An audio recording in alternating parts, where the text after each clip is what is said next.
이렇게 여러분들 설은 잘 보내셨나요? 네, 지난주 이렇게 각자 고향에서 설을 보내신 분도 있겠지만 또 지난주에 이제 같이 예배 오신 분들 중에서는 또 우리 봉천댁에서 우리 설날 대잔치를 했는데 아주 광란의 파티를 잔치를 보냈습니다. 다들 또 고향에 내려가서 저 맛있는 것도 먹고 또 오랜만에 이렇게 보는 얼굴들이 있는 것 같은데 또 이렇게 오늘 얼굴 보게 돼서 반갑고요. 오늘은 우리가 지난주 설로 인해서 잠깐 건너뛰었던 다시 창세기 아브라함의 이야기를 좀 살펴보려고 합니다.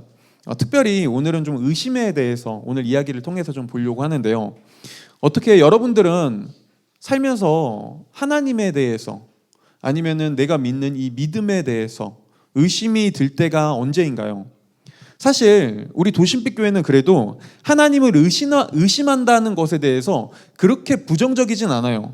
왜냐하면 우리 교회가 세워진 목적과 방향성 자체가 하나님과 기독교 신앙에 대해서 궁금해하고 의심하고 있는 사람들과 소통하면서 그 사람들에게 하나님이 어떤 존재인지, 기독교가 무엇을 얘기하는지, 성경이 도대체 말하는 것이 무엇인지를 좀 전하려고 하는데 초점이 있거든요.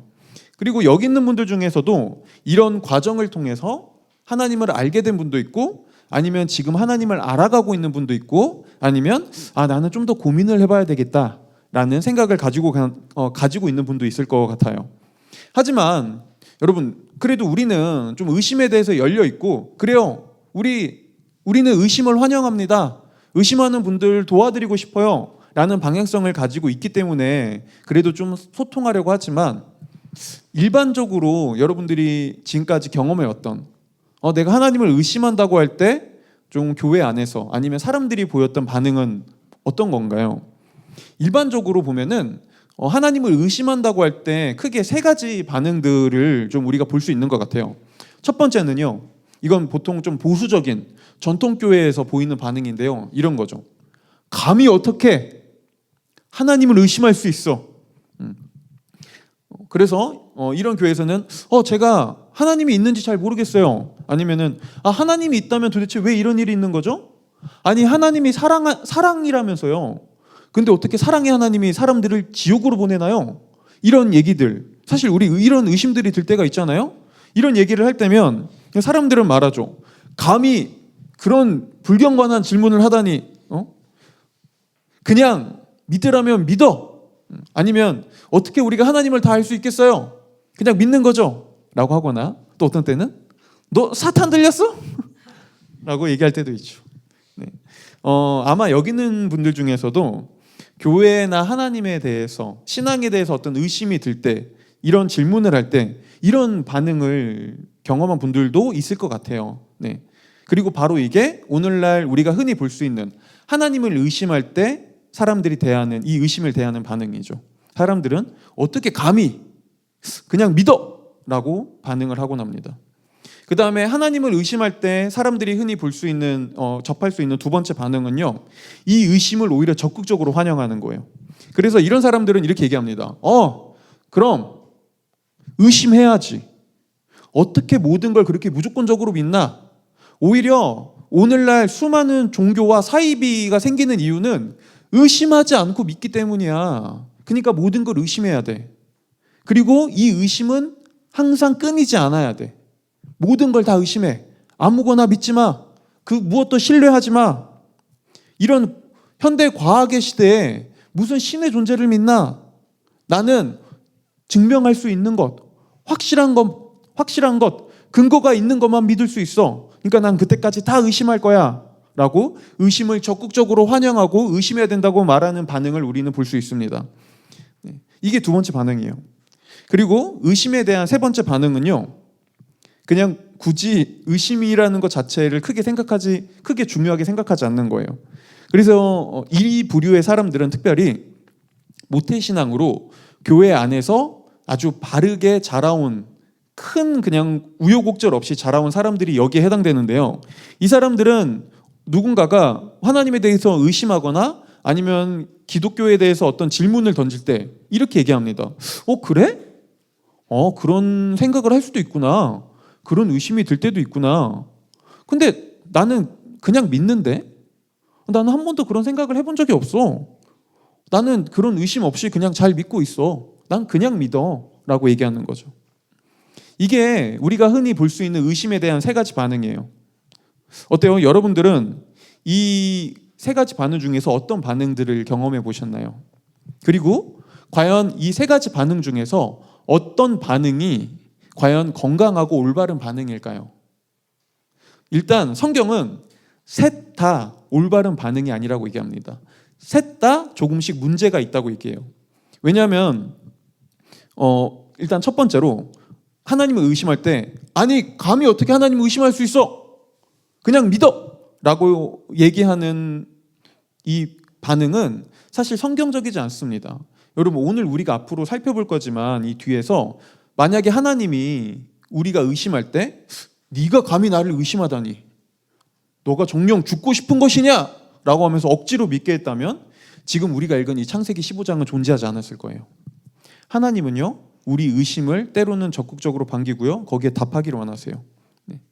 그리고 의심에 대한 두 번째 반응, 그래 모든 걸 다 의심해야 돼 라는 이 반응도 올바르지 않은 이유는요, 자, 모든 걸 다 의심해야 돼 라는 그 말 자체가 모순이거든요.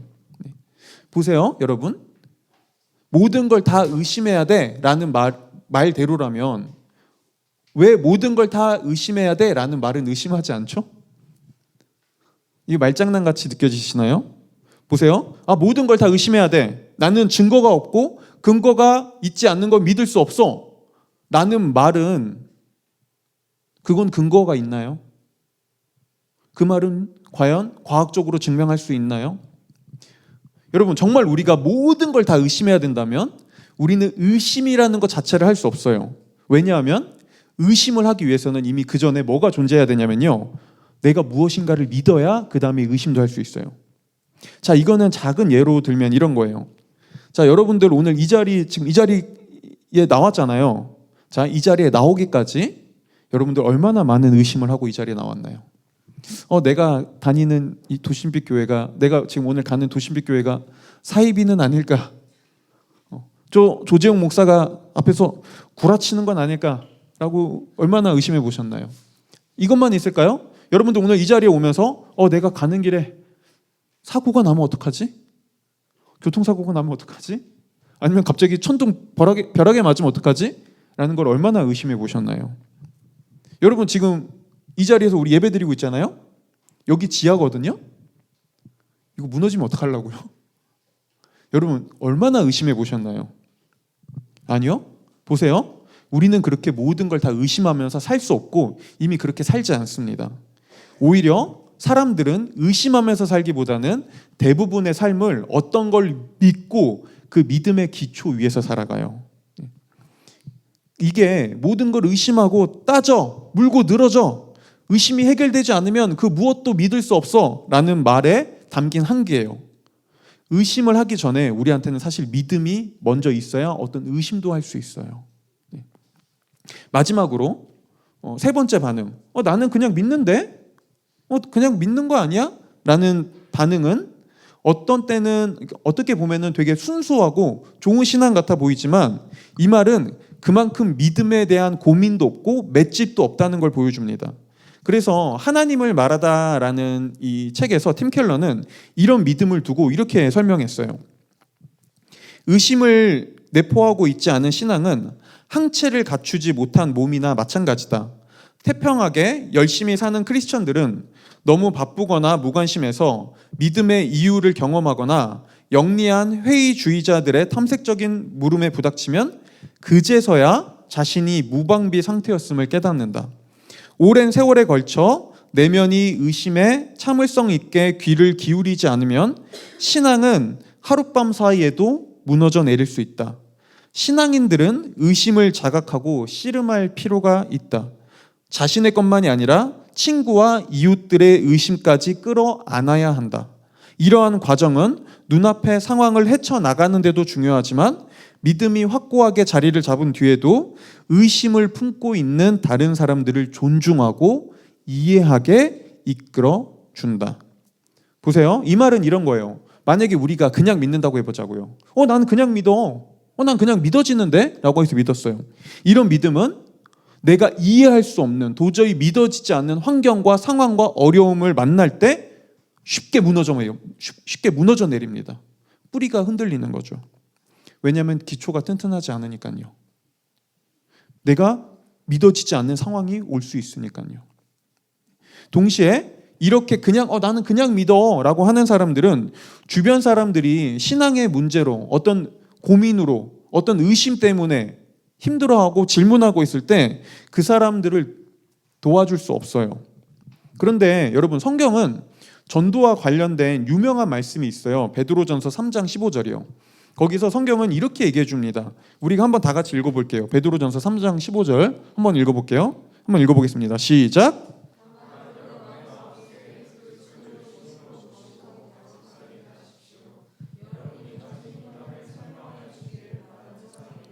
언제나 답변할 수 있게 준비를 해두십시오.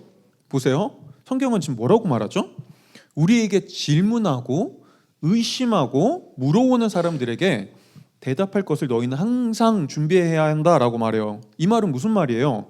내가 의심하는 사람들의 입장이 되어 하나님을 왜 의심하고 어떤 질문을 가지고 있는지를 나도 그렇게 생각해 보라는 거예요.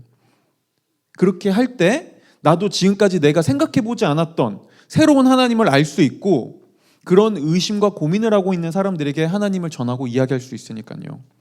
이처럼 오늘날 사람들이 의심을 대하는 세 가지 반응은 모두 다 저마다의 문제와 한계를 가지고 있습니다. 그렇다면 도대체 성경은 이 의심에 대해서 어떻게 우리에게 말해줄까요? 그리고 하나님은 우리가 하나님을 의심할 때 우리에게 어떻게, 의심하는 우리를 어떻게 대하실까요?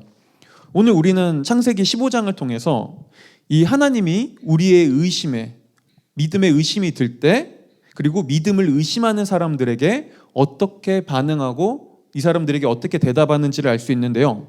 먼저 첫 번째로 오늘 우리는요, 아브라함이 가졌던 두 가지 의심에 대해서 이야기할 거고요. 그 다음에 두 번째는요, 의심을 대하는 하나님의 반응에 대해서 이야기할 거고요. 마지막 세 번째로는요, 의심이 찾아올 때 그럼 나는 어떻게 할 수 있는가에 대해서 얘기하려고 해요. 자, 먼저 첫 번째입니다. 아브라함은 어떤 의심을 가지고 있었을까요? 오늘 우리가 다 읽진 않았지만 창세기 15장 1절은 이렇게 시작해요. 창세기 15장 1절입니다. 제가 읽어드릴게요. 이런 일들이 일어난 뒤에 주님께서 환상 가운데 아브라함에게 말씀하셨다. 아브라함아, 두려워하지 말아라. 나는 너의 방패다. 네가 받을 보상이 매우 크다. 오늘 성경은 시작에서 하나님이 환상 가운데 아브라함에게 나타났다고 얘기해요. 그런데 이때 하나님이 환상 가운데 나타났다라는 말은 이 성경 전체에서도 아주 드물게 사용되는 표현이에요. 그리고 이 말은 언제 사용되냐면요, 하나님이 자신을 매우 극적으로, 매우 아주 주인공이 극적으로 따단 하고 등장하는 그런 것처럼 하나님이 극적인 모습으로 더 직접적으로 자신을 드러낼 때 사용되는 표현이에요. 자, 그러니까 지금 하나님은 아브라함이 한 번도 경험하지 못했던 극적인 모습으로 아브라함에게 나타났어요. 그리고 하나님이 아브라함에게 하는 첫 말이 뭐죠? 바로 이 말이에요. 두려워하지 말아라. 아브라함아, 두려워하지 말아라. 왜요? 성경은 그 이유를 두고 이렇게 얘기해요. 이 일들이 일어난 뒤에. 이 일들이 어떤 일이죠? 지지난주에 2주 전에 이 창세기 14장의 설교를 들어본 분은 알겠지만 바로 이 일들은 아브라함이 그 당시 중동의 패권을 장악하고 있던 네 나라와 사개국과 이 전쟁을 치룬 이야기입니다. 사실 이건 근데 전쟁은 아니었죠. 아브라함이 특별 군사 작전을 펼쳐서 자신의 조카인 롯을 구출해 왔어요. 그리고 거기서 그는 엄청난 승리를 거뒀죠. 자, 그런데 보세요. 말 그대로 그거는 잠깐 요행이었어요. 그러니까 쉽게 말하면 정식 전투가 아니라 몰래 급습한 거였다고요. 그래서 승리를 거두긴 했습니다. 근데 정정당당한 승리는 아니었죠. 정면 승부는 아니었어요. 그렇다면 아브라함에게는 어떤 위협이 있을 수 있죠? 얼마든지 그 전쟁에서 졌던 4개의 왕들이, 심지어 그 당시에 패권을 장악하고 있던 강대국이잖아요. 얼마든지 이렇게 할 수 있었죠. 우리가 저번에 졌던 거는 기습을 당했기 때문이야. 야, 우리가 한 나라도 아니고 겨우 한 족장에게 기습을 당하다니. 이거 자존심 상해.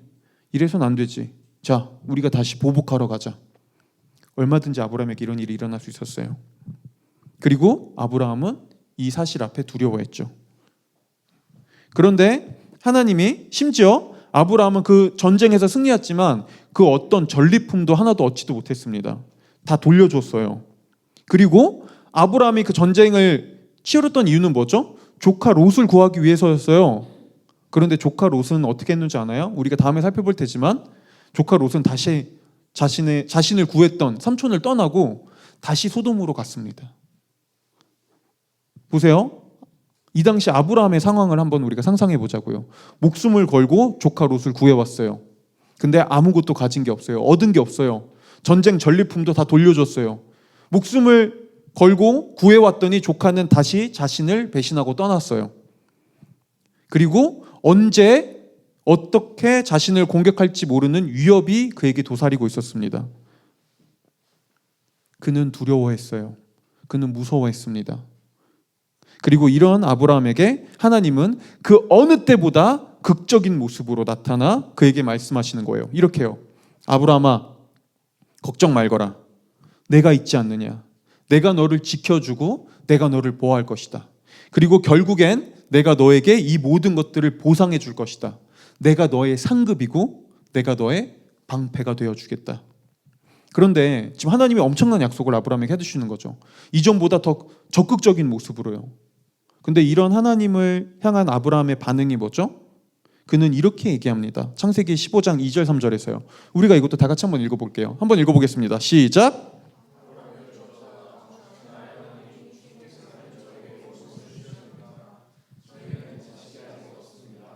저희 재산을 상속받을 자식이라고는 다마스쿠스 녀석 엘리에셀 뿐입니다.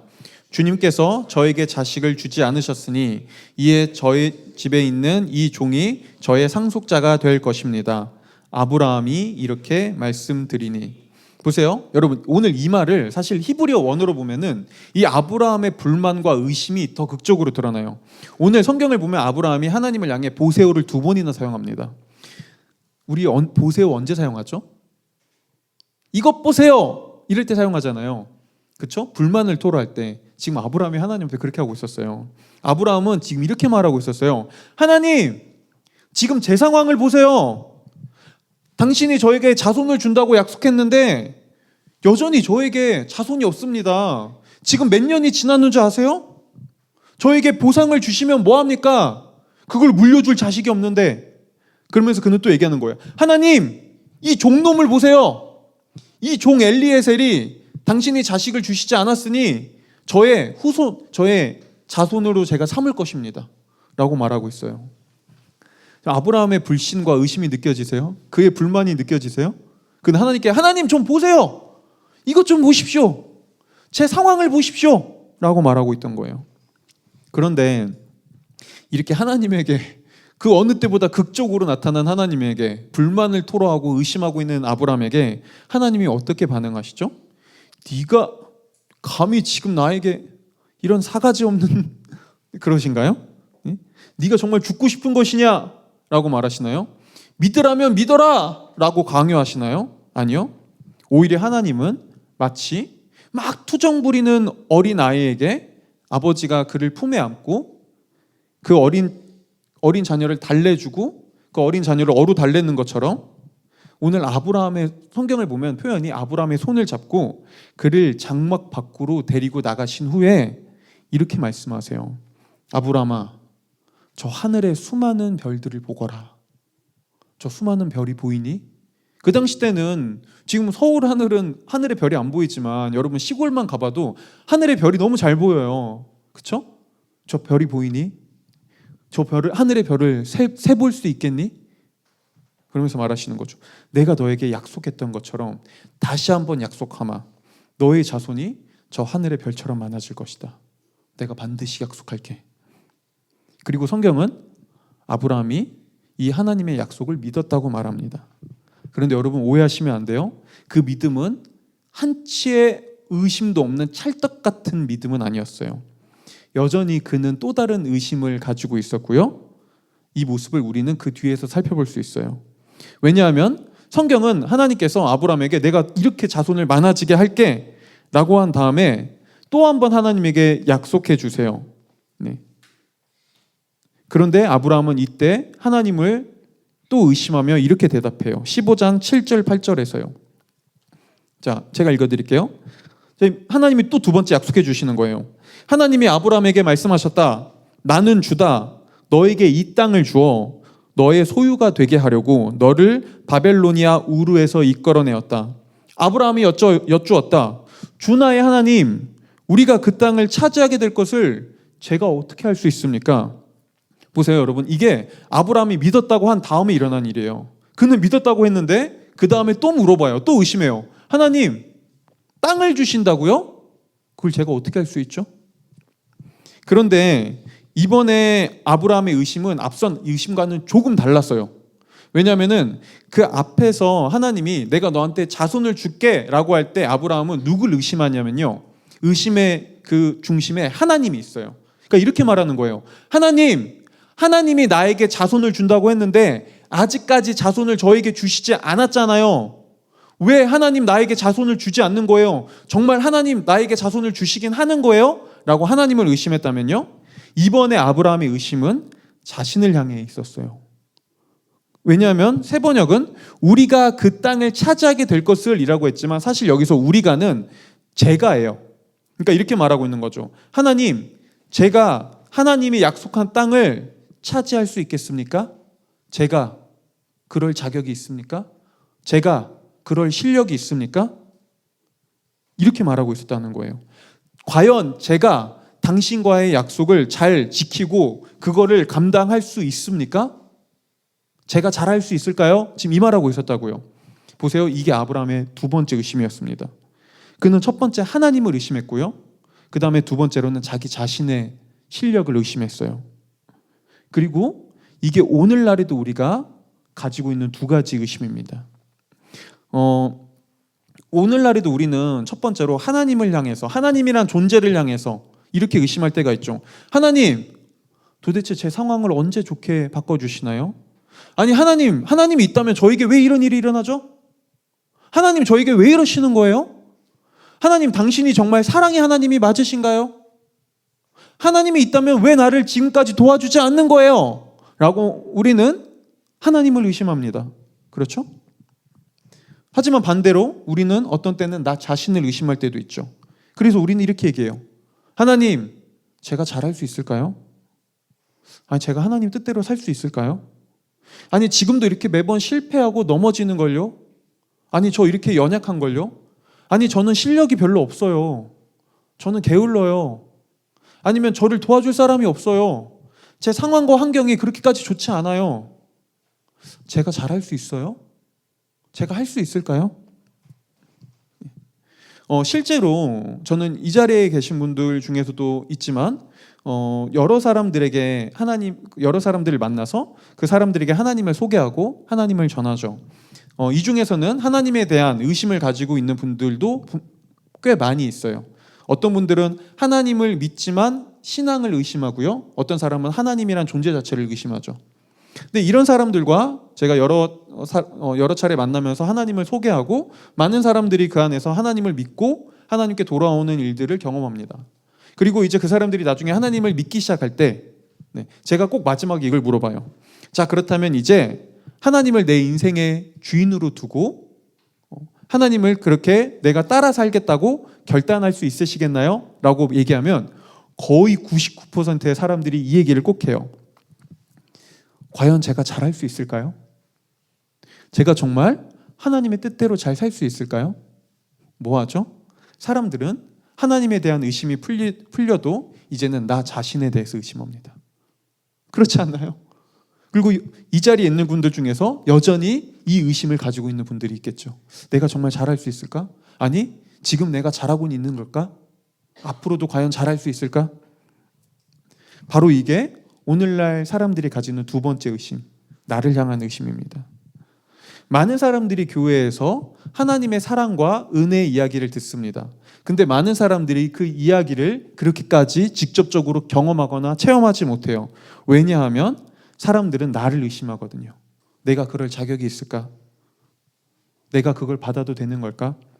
정말 그게 나에게도 합당한 일일까? 이게 아브라함이 가지고 있었던 두 가지 의심이었고요. 오늘날 여전히 수많은 사람들이 가지고 있는, 아니면 여전히 내가 가지고 있을 두 가지 의심입니다. 자, 그렇다면 이렇게 오늘날을 여전히 하나님을 의심하고 나를 의심하는 사람들에게, 오늘날 우리에게 하나님은 어떻게 반응하실까요? 오늘 의심하는 아브라함에게 하나님이 어떤 답변을 하시는지를 통해서 우리는 의심에 대한 하나님의 반응을 살펴볼 수 있는데요. 오늘 하나님은 아브라함에게 한 가지 명령을 내리세요. 그건 바로 그 암소, 암염소, 순양, 비둘기 이런 동물들을 가져와서 그 동물들을 반으로 쪼개서 반으로 이렇게 갈라서 양쪽에 놓으라는 거예요. 자, 여러분 그 당시에 마취 같은 거 없어요. 그냥 산채로 동물을 죽여서 갈라놓는 거예요. 그래서 반으로 한쪽, 이쪽 편에 놨다고 해보자고요. 자, 암소, 암염소, 그 다음에 순양, 뭐 비둘기 새끼. 비둘기는 안 갈라요. 조그만 해서. 근데 큰 것들은 갈라요. 그럼 이 가운데가 어떻게 되겠죠? 뭐가 흥건하겠죠? 피가 흥건하죠. 네. 여러분 이 말을 들은 아브라함은 지금 하나님이 어떤 일을 하려고 하는지 바로 알아챘어요. 왜냐하면 이건 그 당시에 고대 사람들이 어떤 걸 계약하고 약속할 때 행했던 계약식이었거든요. 왜냐하면 여러분 오늘날 우리는 여기서 부동산 계약이나 뭐 자동차 계약 아니면 어떤 계약을 해본 사람들은 알겠지만 지금 우리는 계약서 작성할 때 종이가 많이 있으니까 종이하고 펜으로 프린트하고 인쇄해서 도장 찍거나 사인하죠. 네. 왜 하죠? 왜 계약서를 꼭 써야 되죠? 간단해요. 계약서가 없으면 누군가 일방적으로 약속을 어겨도 아무런 문제가 되지 않거든요. 아무런 책임을 물을 수 없어요. 그렇죠? 이 말은 무슨 말이죠? 계약서를 작성한다는 건 내가 이 약속을 어길 시 반드시 거기에 따른 대가와 책임을 묻겠다는 이 계약에 나를 묶는 겁니다. 그렇죠? 네. 자, 그러니까 오늘 지금 하나님이 무슨 일을 하고 있는지 알겠어요? 하나님, 제가 그걸 어떻게 믿을 수 있습니까? 제가 과연 잘할 수 있습니까? 라고 의심하는 아브라함에게 하나님은 이 말씀하고 계셨던 거예요. 좋아, 아브라함아, 네가 날 그렇게 의심한다면, 나의 구두 약속을 믿지 못하겠다면 계약서 써줄게. 계약서 쓰자. 그런데 그래서 아브라함은 하나님과 그 당시 고대 풍습에 따라 동물을 갈라놓고 이제 계약을 작성할 준비를 합니다. 그리고 이 준비를 마치자 아브라함은 한 가지 사실을 깨달아요. 바로 이게 사실은 위험하고 두려운 일이었다는 걸 알게 되는 거예요. 그래서 오늘 성경은 이렇게 말합니다. 아브라함에게 깊은 잠과 함께 흑암과 두려움이 임했다고요. 이건 단순히 아브라함이 무슨 잠에 빠졌다, 갑자기 너무 졸리네 이런 말이 아니에요. 이건요, 지금 아브라함이 엄청난 두려움에 빠져서 그가 무서워하고 있었다는 거예요. 왜냐하면 계약할 준비를 막상 다 마치자 아브라함은 이 계약이 얼마나 사실은 위험한 일인지 두려운 일인지를 새삼 깨달았거든요. 왜냐하면 앞서 말했듯 계약서를 쓴다는 건 그 약속을 반드시 지키겠습니다 라는 의미도 있지만 동시에 혹시라도 아니면 만약에 그 계약을 어기면 모든 대가를 내가 지겠습니다. 모든 책임을 반드시 지겠습니다 라는 그 책무가 걸려있는 거였거든요.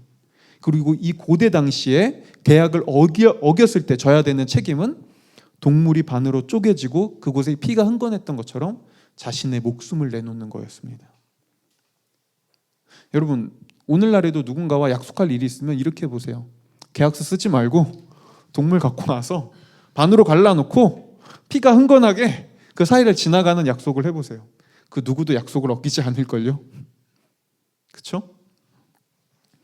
그리고 이걸 깨닫자 아브라함은 지금 자신이 얼마나 위험한 계약을 맺으려고 하는 건지를 알게 된 거예요. 하나님과 계약서를 쓴다는 건 곧 하나님께서 반드시 이 약속을 지키겠다는 확신도 되지만 반대로 내가 이 약속을 지키지 않으면 내가 위험에 빠지는구나. 내가 내 목숨을 바쳐야 하는구나 라는 의미도 됐었죠. 그런데 이런 두려움 앞에 빠져있는 아브라함의 눈앞에 너무나 놀라운 일이 일어납니다. 그건 바로 아브라함의 눈앞에 환상 중에 활활 불타는 화로, 우리가 고기 꿀 때 불 붙이는 것처럼 그 화로가 막 불을 뿜으면서 연기와 불을 뿜으면서 타고 있다가 거기서 한 횃불이 나와서 쪼개진 고기 사이로 지나가는 거예요. 여러분, 성경을 읽어보신 분들은 알겠지만은 성경에서 하나님은 종종 자신을 드러낼 때 불과 연기의 모습으로 많이 나타나세요. 그래서 하나님이 모세에게 나타날 때도 어떻게 나타내시죠? 네, 타는 불로 나타나죠. 그리고 하나님은 시내산에서 이스라엘 백성에게 나타날 때도 불과 연기로 그들에게 하나님이 이곳에 임재하고 있음을 보여주세요. 그리고 아브라함도 이를 알았어요. 타는 횃불이 그 고기 사이를 지나갈 때 아브라함은 지금 이게 하나님이구나. 하나님이 이 계약서에 도장을 찍고 계시구나라는 걸 알았어요. 그리고 이후에 아브라함은 이걸 예상했죠. 자, 아브라함아, 내가 도장을 찍었으니 이제 너의 차례다. 이제 네가 지나가거라. 너도 도장을 찍거라 라고 할 줄 알았어요. 그런데 오늘 어떤 일이 일어나는 줄 아나요? 하나님 혼자 동물 사이를 지나가시고요. 그 다음에 거기서 계약이 끝나버립니다. 계약서에 하나님은 도장은 찍지만 아브라함은 도장을 찍지 않았어요. 이 말이 무슨 말인 줄 아시나요? 이게 어떤 의미인지 아시겠나요? 지금 하나님이 아브라함에게 이렇게 말하고 계셨던 거예요. 내가 너와 계약하겠다. 이 계약에 따르면 내가 너와 약속을 지키지 않을 때 그 모든 책임을 내가 질 것이다. 내가 모든 대가를 치르겠다. 이 동물이 쪼개어진 것처럼 내 목숨을 걸고 내가 그렇게 하겠다. 근데 하나님은 동시에 이렇게 약속하고 계셨어요. 그런데 만약에 아브라함 네가 약속을 지키지 않는다고 해도 내가 똑같이 그렇게 하겠다. 네가 약속을 어긴다면 그 책임 또한 내가 지고 모든 대가를 내가 치르겠다. 나의 목숨을 걸고 그렇게 하겠다. 라고 하나님이 오늘 약속을 하신 거라고요. 여러분, 이게 의심하는 아브라함을 향한 하나님의 대답이었습니다. 보세요. 하나님은 자신을 의심하는 아브라함을 향해 그를 꾸짖으며 혼내지도 않았지만 그렇다고 하나님은 그래 아브라함아 계속 의심하거라. 그래 모든 걸 의심해야 된다. 의심은 좋은 것이란다 라고 말하지도 않았어요.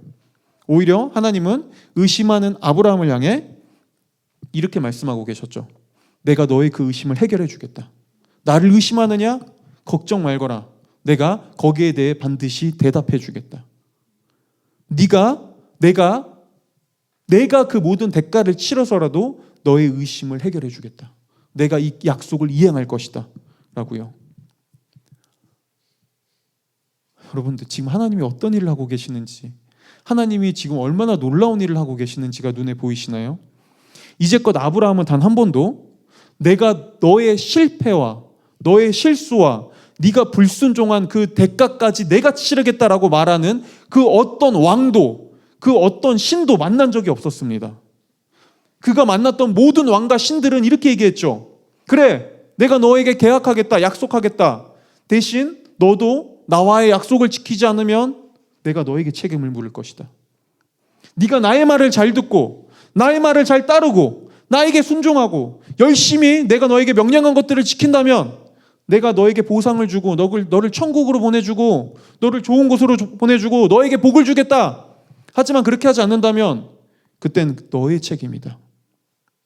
라고 얘기하는 왕과 신들만 만났었죠. 근데 하나님은 달랐어요. 그분은 모든 책임도 자신이 지겠다고 얘기하고 있는 유일한 왕이었고 유일한 신이었습니다. 바로 이게 의심하는 아브라함을 향한, 오늘날에도 의심하는 우리를 향한 하나님의 대답이었어요.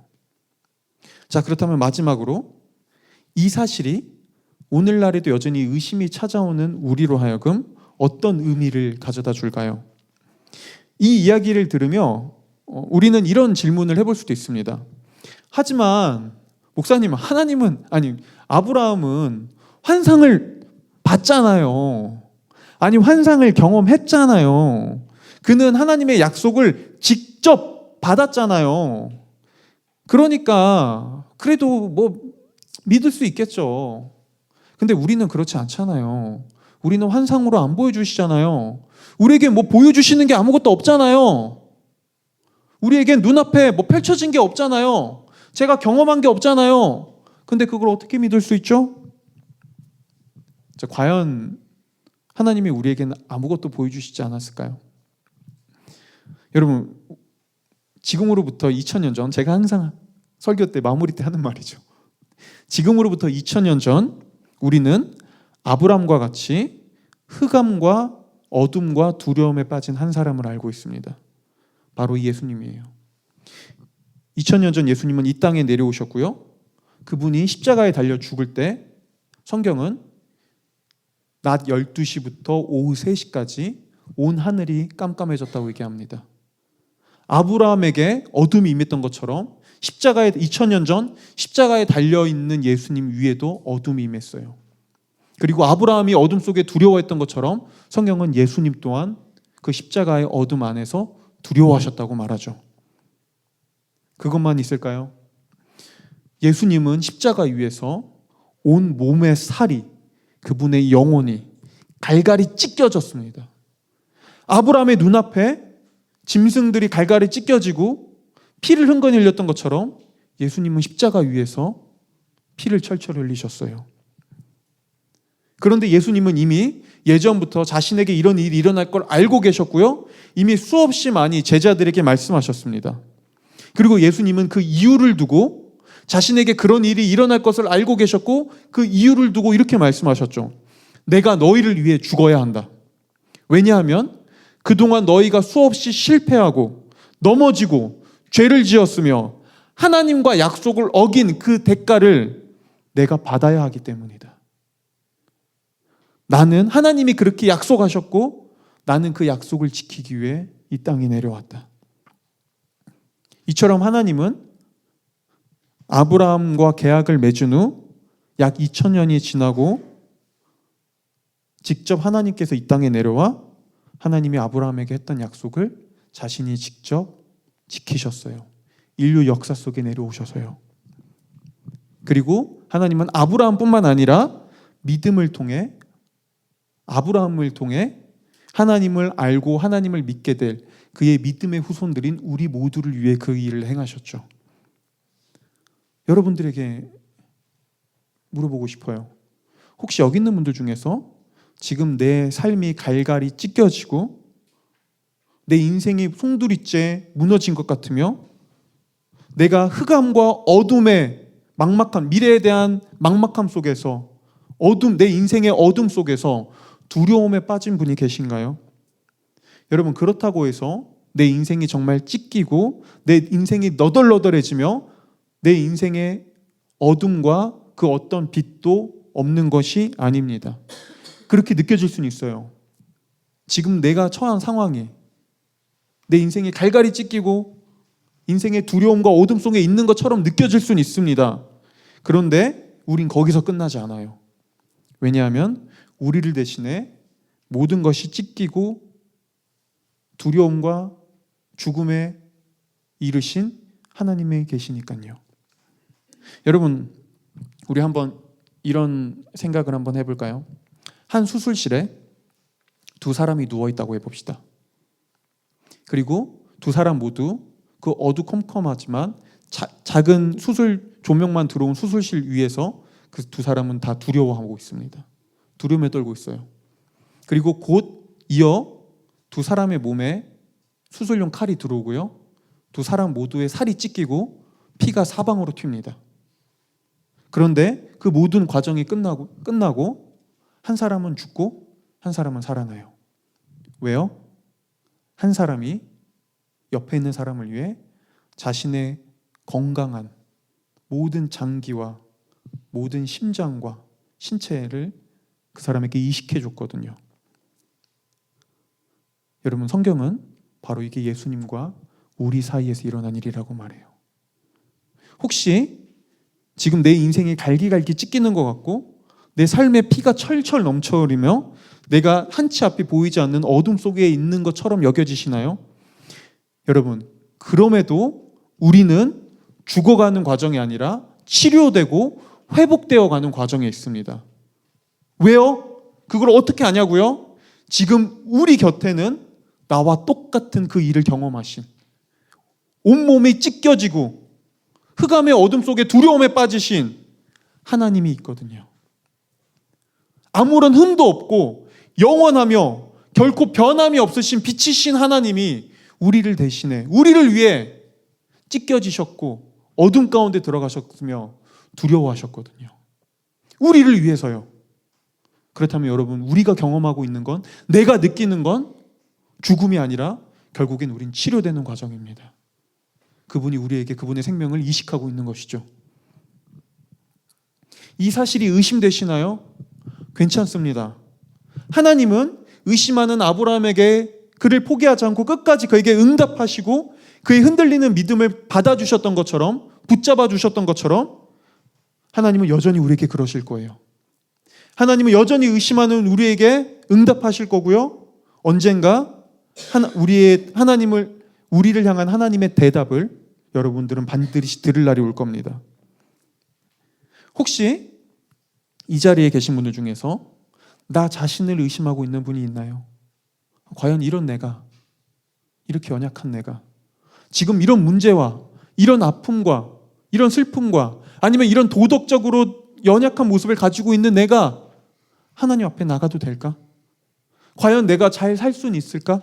내가 잘할 수 있을까? 이런 나에게, 인생의 어떤 실패와 아픔을 경험하고 있는 이런 나에게 소망이 있는 걸까라고 나의 삶을 의심하고 있는 분이 계신가요? 이런 내가 진짜 하나님을 믿어도 되는 걸까? 내가 정말 하나님의 자녀가 맞는 걸까라고 나의 자격이 의심되는 분이 계신가요? 여러분, 오늘 성경을 보세요. 아브라함은 여전히 하나님을 의심했지만 그의 작은 믿음을 가지고도 하나님은 아브라함에게 의롭다고 하세요. 이 말이 무슨 말인 줄 아시나요? 하나님은 아브라함에게 이렇게 말씀하고 계셨던 거예요. 그래도 내 앞에 너는 깨끗하다. 그래도 나에게 너는 누구보다 순결하다. 그래도 나에게 너는 누구보다 아름답다. 너는 나에게 가장 순수하다. 너는 가장 정결하다. 너는 나에게 가장 사랑스럽다. 너는 의롭다. 어떻게 하나님이 이렇게 말씀할 수 있으시죠? 여전히 아브라함은 하나님을 의심했고, 여전히 아브라함은 하나님을 의심했고, 여전히 아브라함은 하나님께 불만을 토로했는데 어떻게 하나님은 이렇게 말씀하고 계시죠? 이유는 하나예요. 하나님은 아브라함을 대신해 모든 대가를 치른, 피가 흥건한 그 계약서 사이를 지나간 예수님을 보고 계셨거든요. 하나님의 아들을 보고 계셨거든요. 마찬가지로 여전히 하나님은 오늘날 나를 의심하면서 이제 난 망했어. 난 끝났어. 아니, 이런 나는 잘할 수 없어. 하나님도 나를 사랑하지 못할 거야. 내 인생은 이미 늦었어. 라고 말하는 우리를 향해 이렇게 말씀하실 거예요. 너의 실패와 너의 넘어짐과 너의 죄악의 모든 대가와 책임을 내가 지기로 약속했고 이미 2000년 전 내가 내 아들을 통해 그 모든 걸 이행했다. 그러니 너는 의심에도 용서받고 실패에도 더 이상 책임질 것이 없다. 너의 모든 대가를 내가 이미 다 치렀다. 여러분, 내가 의심되시나요? 나의 자격이, 나의 실력이 의심되시나요? 역시 괜찮습니다. 그럼에도 예수님을 바라보세요. 그분을 묵상하세요. 그분께 나가세요. 의심을 가지고 있더라도 그 의심의 모습 가지고 그냥 그대로 나가십시오. 그분이 우리를 받아주실 거예요. 믿음은 바로 이 의심을 가지고 우리가 이 질문을 가지고 때로는 불만과 원망을 가지고 그럼에도 불구하고 하나님께 나가는 거예요. 여러분, 하나님 앞에 의심하세요. 하나님 앞에 원망하세요. 하나님 앞에 불만을 토로하시고 하나님 앞에 질문하세요. 그렇다면 하나님은 우리에게 응답해 주실 거예요. 이게 의심이 찾아올 때 우리가 할 수 있는 유일한 일입니다. 기도하겠습니다.